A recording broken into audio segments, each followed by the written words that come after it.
Bienvenidos a Voz Ciudadana de Congreso Televisión, los saluda Raquel Salazar. Las clases virtuales no tienen los mismos costos que las clases presenciales. Las instituciones educativas privadas ahorran, por ejemplo, en los servicios básicos. Muchos padres de familia afectados por la crisis económica que está dejando esta pandemia han reclamado desde hace más de un año que bajen las pensiones de los colegios particulares, institutos, universidades. Algunos centros han aceptado y bajaron considerablemente. Sin embargo, otros no tanto, obligando a los estudiantes a trasladarse a colegios más económicos o del Estado. Esta ley aprobada por el Congreso busca regular este servicio, que las instituciones educativas transparenten sus costos. No es un control de precios según sus autores. Este es el tema que vamos a abordar en la presente edición de Voz Ciudadana. Y por cierto, vamos a conocer la opinión del público en las calles.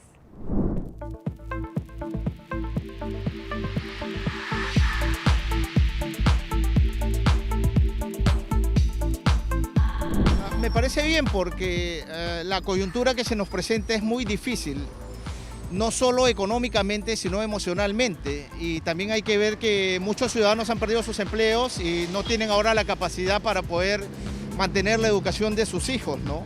Hay colegios que te cobran entre 400 hasta 900 por alumno. Y un profesor no cobra 1.000 soles, 2.000, 3.000, no le pagan 5.000, 10.000. Bien, porque hay algunas personas que la condición social no tienen economía, por eso estaría bien para ellos. Y además no es igual presencial que virtual, no se está aprendiendo igual.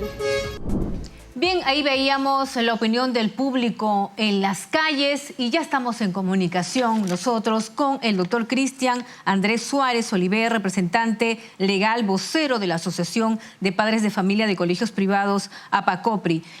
Doctor, bienvenido a Voz Ciudadana de Congreso Televisión. ¿Por qué era importante que se apruebe esta ley que tiene que ver con las pensiones de colegios y universidades privadas? ¿Y qué responde a quienes señalan de que esto es simplemente control de precios?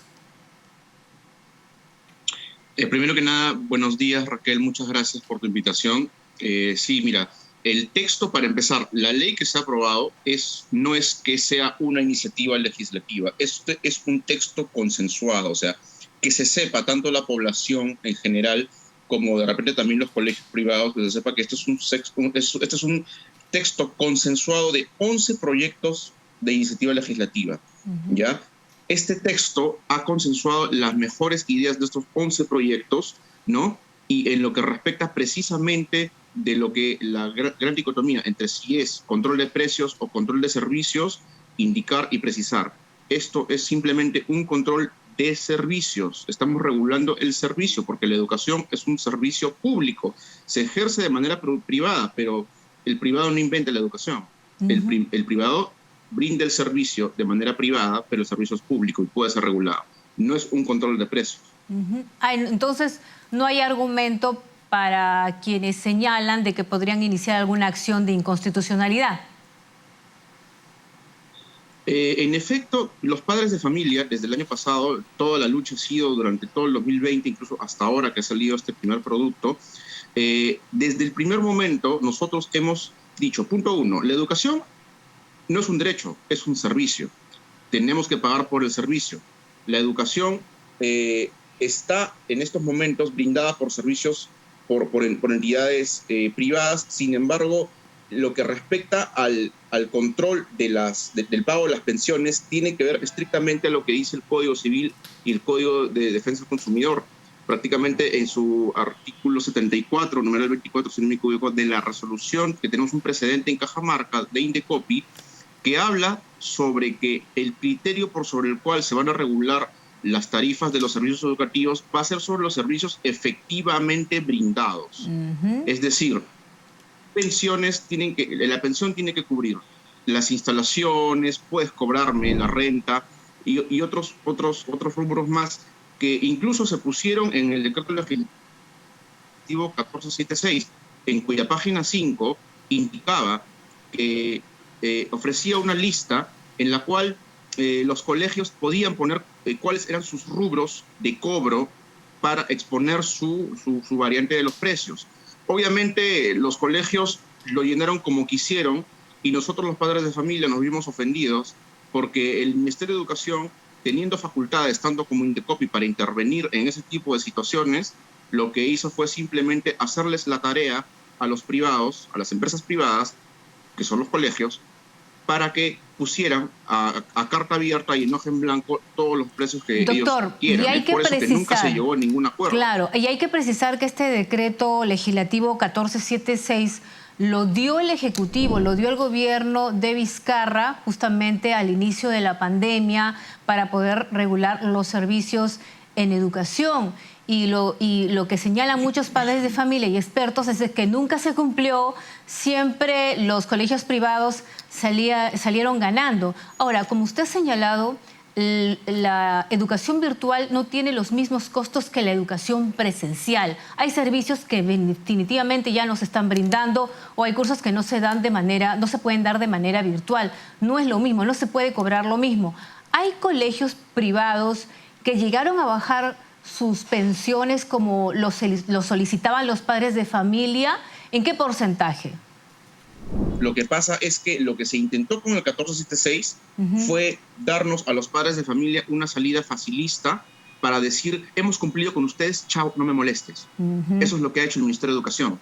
Lo que pasa es que esa salida que ellos llaman satisfactoria es totalmente insatisfactoria y por el contrario es insultante para la inteligencia de los padres de familia. Es como nosotros al momento de poner en el Congreso lo que estaba pasando con esto, le dijimos al señor ministro, ¿usted cree que los padres de familia no sabemos leer? No sabemos lo que está diciendo su página 5, donde les hacen la tarea a los colegios y les dicen, pongan todo lo que quieran acá y cobren lo que quieran. En conclusión, ese decreto... La idea era consensuar. Claro, en conclusión, ese decreto no dio los resultados esperados. ¿Los colegios llegaron a bajar las pensiones considerablemente? No, complicó más las cosas.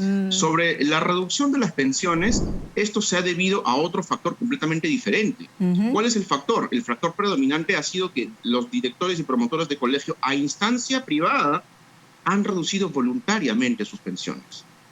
Entonces, debido al mal manejo, al pésimo manejo, y nosotros advirtiéndole, porque el ministerio no nos hizo caso, Indecopi era una traba burocrática para nosotros, porque para llegar a Indecopi tienes que contratar abogados especializados en ello, y los padres de familia no los tenían. Entonces tuvimos que llegar al Congreso, ¿para qué? Para evitar la multiplicidad, la avalancha de demandas en Indecopi y en el Poder Judicial, y se forma una mesa de diálogo y un consenso.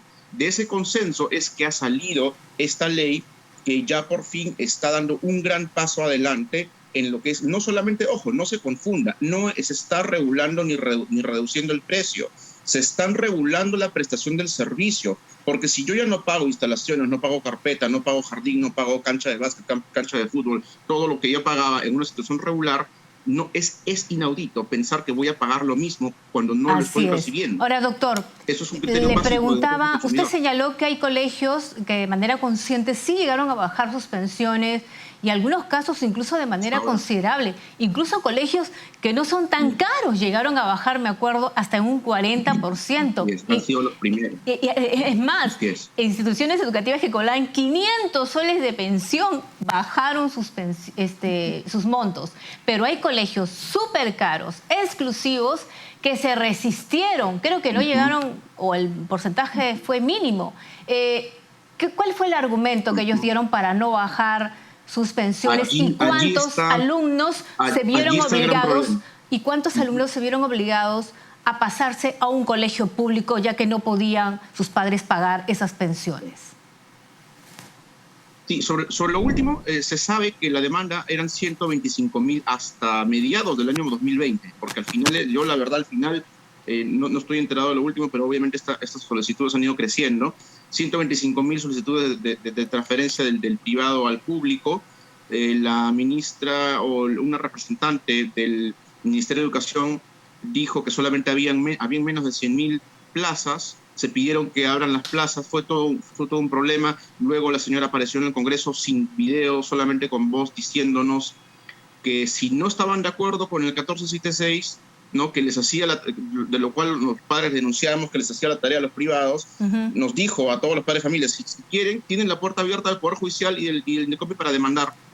Entonces nos pareció un insulto, un atropello a los padres de familia que estamos pidiendo lo justo. Ahora, respecto al al 1476 y la norma nueva, solamente están pidiendo cosas, no estamos pidiendo humo, no estamos pidiendo cosas que no existen, son cosas que ya existen en la realidad, son cosas que ya existen en el Código Civil y está refrendado por los precedentes de Indecopi, cuyo principio general es que se debe pagar por lo que está efectivamente brindado como servicio. Señor Suárez, ya para finalizar, el abogado Natalia Primo ha señalado de que esta ley es absurda, que lo único que va a hacer es que cierren los colegios y que se despida a los profesores. Ya, respecto a ese comentario, obviamente yo también, si yo defendiera a los colegios, obviamente uno de mis principales argumentos de defensa sería ese. Sin embargo, hay que tomar en cuenta una situación. Lo que se ha pedido desde el comienzo es mesa de diálogo. No se han querido reunir. Mesa de diálogo es lo que se pidió desde el comienzo, tanto en el Minedu como en el Congreso. Ahora, definitivamente, los padres de familia no debemos ser malinterpretados. Nosotros desde el principio hemos dicho, no queremos educación gratuita, no queremos que nos regalen la educación, queremos pagar. Y no queremos, sobre todo, que nuestros colegios quiebren, porque si el colegio quiebra, mi hijo se queda en la calle, y si no encuentro vacante en ningún otro sitio, mi hijo va a perder el año escolar por pésima gestión del Ministerio de Educación. Entonces, el que se sepa claramente que los padres de familia jamás hemos pedido que quiebren los colegios. Es más, dentro de las propuestas se habló de que los colegios que cobraban de 500 soles para abajo no bajen sus pensiones, porque si no estaríamos en colegios privados. Los colegios que cobraban de repente de 700 para arriba, sí, porque ya estaban... Ojo, acá hay un principio muy importante. Una cosa es reducir tus utilidades y otra cosa es generar pérdidas. Ellos han reportado como pérdidas cuestiones que obedecen simplemente a dejar de ganar, y dejar de ganar no es perder.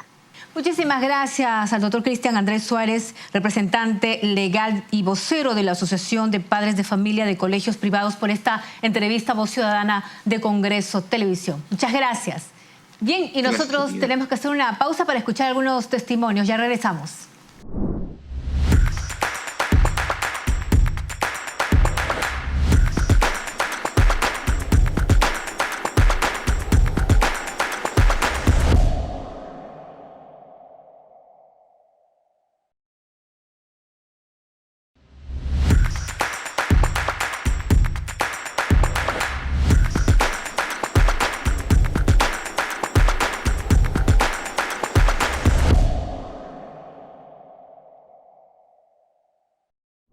Soy la señora Yulisa Montero de la ciudad de Chiclayo. Con el inicio de la pandemia, mi esposo y yo nos vimos afectados económicamente, debiendo priorizar en casa alimentación y salud. Ante ello, los colegios privados demostraron cero empatía ante la situación económica y laboral, además de incurrir en faltas como la no transparencia de su estructura de costos fijos y variables dispuesto por Minedu con el decreto legislativo 1476. Es por eso y más que acudimos a ustedes para que nos apoyen en la reducción justa de las pensiones escolares de nuestros menores hijos. Somos miles de padres de familia a nivel nacional que hemos y seguimos siendo vulnerados con el accionar de los colegios privados en donde estudian nuestros menores hijos. Bien, ya estamos en comunicación con Marco Apaza González. Él es secretario general de la Federación de Estudiantes del Perú. Marco, bienvenido a Voz Ciudadana de Congreso Televisión. Si nos puedes informar, sí, ¿cuántos estudiantes, debido a la pandemia, a la crisis económica que esto ha originado, cuántos estudiantes se vieron obligados a dejar sus estudios? Bueno, nosotros calculamos que alrededor de 170.000 estudiantes universitarios al menos habrían dejado sus estudios durante el 2020. Y consideramos que la proyección que durante este año también hay un gran grado de deserción estudiantil. Al inicio de la pandemia, las universidades particulares se comprometieron, llegaron a bajar las pensiones. ¿Qué es lo que pasó? Si nos puedes explicar. Sí, bueno, al inicio nosotros planteamos que la necesidad de garantizar la continuidad de los estudios, en general en la escuela, instituto, universidad, y por ende lo más importante era garantizar en el tema de las instituciones privadas, donde sabíamos que había una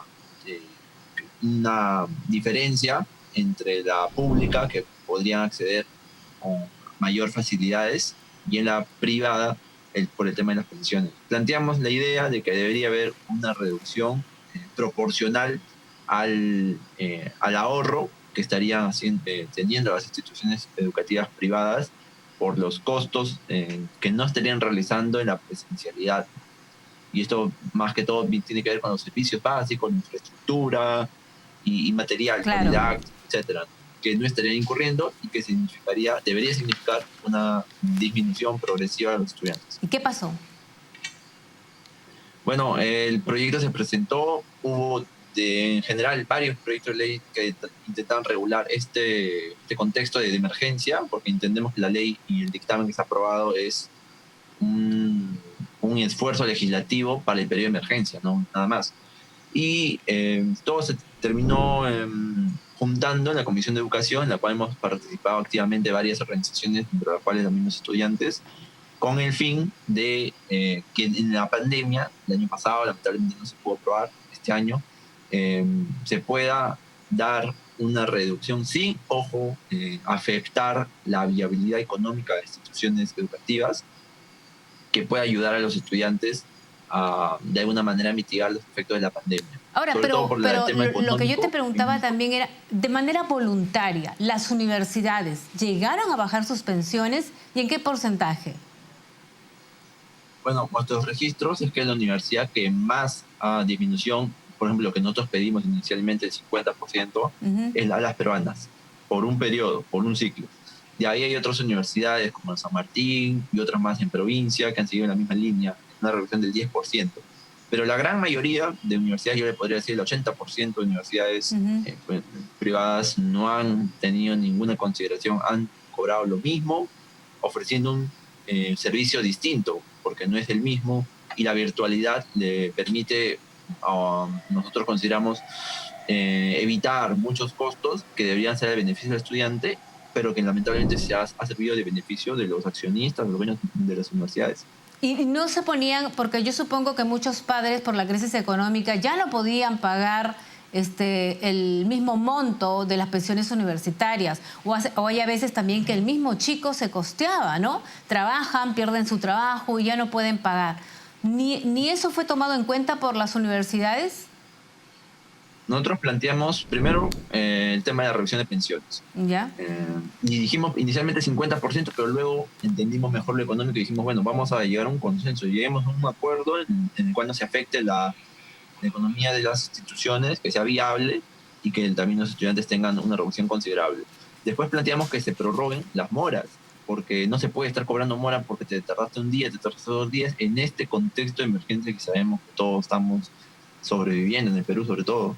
También planteamos el tema de que se pueda matricular un estudiante aún teniendo deudas con la institución educativa, porque no podemos, o sea, la deuda está, en algún momento el estudiante tendrá que pagarla, sabemos, nadie se niega, pero en este contexto debería haber mayor facilidad para... Claro, facilidades. Ahora, lo deudas. cierto es que se ha aprobado esta ley. ¿Qué esperan? ¿Qué esperan? ¿Que las autoridades universitarias acaten, que lleguen a un acuerdo con ustedes, que tengan más empatía? Bueno, esperemos que acate. Sabemos que hay un plazo de ley que establece el mismo dictamen que está aprobado de 15 y 30 días. Esperemos que el señor presidente de Sagasti promulgue rápidamente para que empiecen a correr estos plazos y nos permita llegar a la precisión de cuánto es la reducción que se va a dar en cada caso, en cada centro educativo, porque a partir de ello vamos a considerar si esta ley realmente ayuda, que nosotros creemos que sí, a los estudiantes. Muy bien. Muchísimas gracias entonces a Marco Apaza González, secretario general de la Federación de Estudiantes del Perú, por esta entrevista a Voz Ciudadana de Congreso Televisión.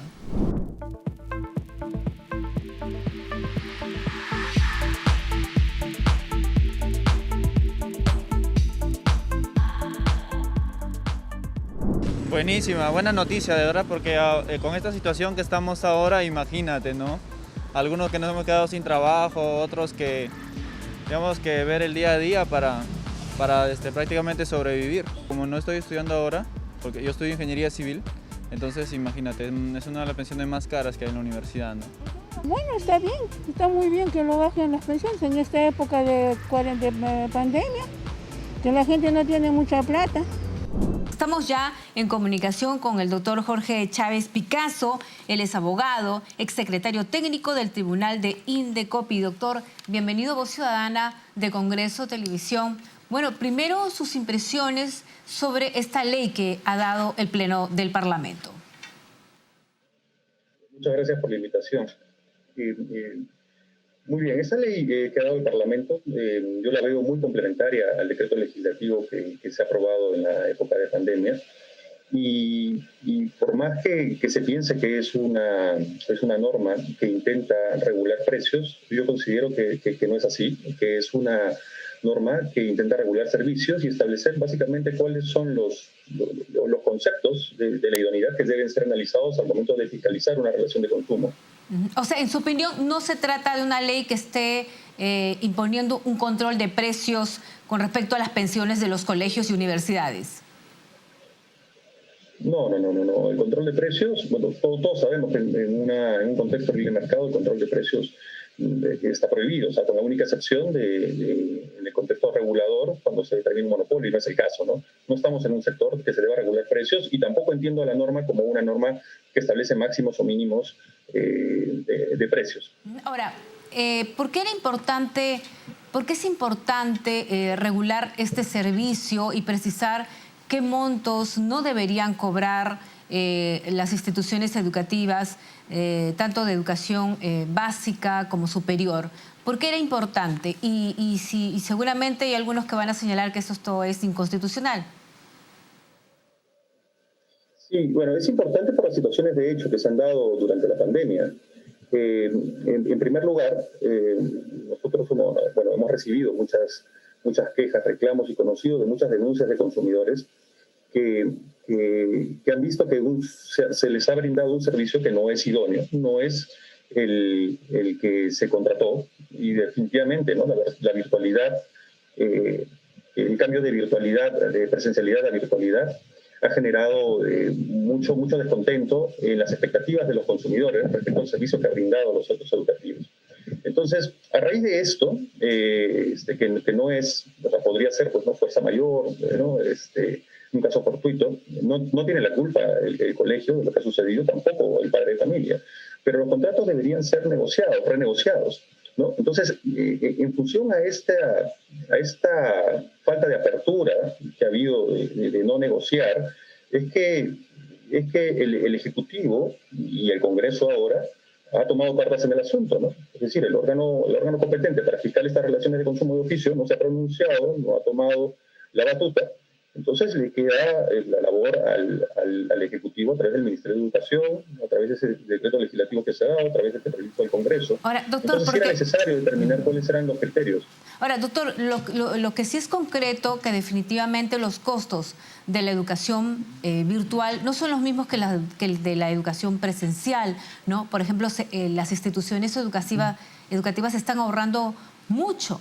Entonces, hay cursos incluso que no se pueden dictar de manera virtual y, por tanto, es lógico que no pueden cobrar lo mismo. Sin embargo, hay algunos que señalan de que esto ha llevado a que muchas instituciones o muchos colegios cierren, que han tenido que despedir profesores. Sí, efectivamente, ¿no? No es ético. Bueno, esta pandemia nos ha afectado a todos, ¿no? No solamente a los dueños de centros educativos, sino también a los padres de familia, ¿no? Y el contexto en el que nos ha puesto la pandemia nos hace replantear, ¿no? ¿Qué es lo que buscamos de cada uno de los colegios? Y esta conducta de no renegociar los contratos o de no disminuir los costos pinta de cuerpo entero al colegio con el cual nosotros estamos contratando, ¿no? Como consumidores, ¿no? No es ético que se cobre en servicios que no están vinculados o conceptos que no estén vinculados al servicio que estamos recibiendo. Entonces, el tema es así. Ahora, que se deba regular los precios es algo que no se debería, ¿no? No se debería hacer. Pero sí considerar que en este contexto lo que prima es la idoneidad de un servicio. Entonces, la idoneidad no se mide de manera general, se mide en cada caso concreto, en cada colegio concreto y en cada relación de consumo concreta, ¿no? Hay muchos padres de familia que pueden estar contentos con las expectativas, satisfechos con las expectativas que tenían del colegio en este contexto de virtualidad, de clases virtuales, pero hay padres de familia que no, ¿no? Entonces va a depender mucho de este cumplimiento de expectativas, ¿no? No podríamos generalizar bajo ninguna circunstancia, ¿no? Ahora, lo cierto es que si se llega a aprobar, a poner en vigencia esta ley aprobada por el Congreso, los centros educativos, los institutos y universidades la tienen que acatar, se tienen que adecuar. ¿Qué debe hacer un padre de familia si en su colegio no quiere ponerse de acuerdo con los padres de familia? Porque lo que señala la ley es que los centros educativos no pueden imponer los montos de las pensiones, que deben llegar a un acuerdo. ¿Y qué pasa si ellos no aceptan? ¿Qué puede hacer el padre de familia? ¿Dónde se queja? Sí, uno le queda la instancia del INDECOPI, que es el que analiza la idoneidad del servicio, la idoneidad que ahora con esta ley debe ser analizada en función a los criterios que se establecen, ¿no? Sobre los costos, ¿no? Entonces, sí, la vía correspondiente es la de INDECOPI en el caso de particulares, y en cuestión de condiciones del servicio es el propio ministerio, ¿no? Es el propio ministerio que tiene plataformas para recibir este tipo de reclamos. Ahora, ¿cuál es el tiempo de los procedimientos? Miren, en la práctica, estos procedimientos están demorando alrededor de 2 años en las 2 instancias administrativas. Entonces, son procedimientos largos y en la práctica tampoco se están dando medidas cautelares para garantizar la permanencia de los alumnos. Así es. Bueno, muchísimas gracias, doctor Jorge Chávez Picazo, por estas declaraciones a Voz Ciudadana de Congreso Televisión. No, muchas gracias a ustedes. Gracias por la entrevista. Muchas gracias. Bien, nosotros tenemos que hacer una pausa para seguir escuchando más opiniones del público en las calles y testimonios.